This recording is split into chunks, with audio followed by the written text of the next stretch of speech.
এটার নাম ইসলাম। ইসলামকে গালিগালাজ সমর্থন করে? ইসলামকে অপপ্রচারকে সমর্থন করে? ইসলামকে পরনিন্দা চর্চাকে পছন্দ করে? তাহলে আর কিসের ইসলামকে ধারণ করে? একদিকে আপনি বলছেন ইসলাম, ইসলামকে ধারণ করি।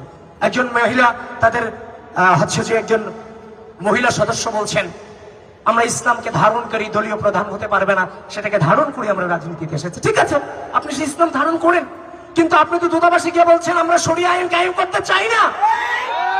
আপনি যে গণতন্ত্র কায়েম করতে চান সেই গণতন্ত্র তো আমি আসি।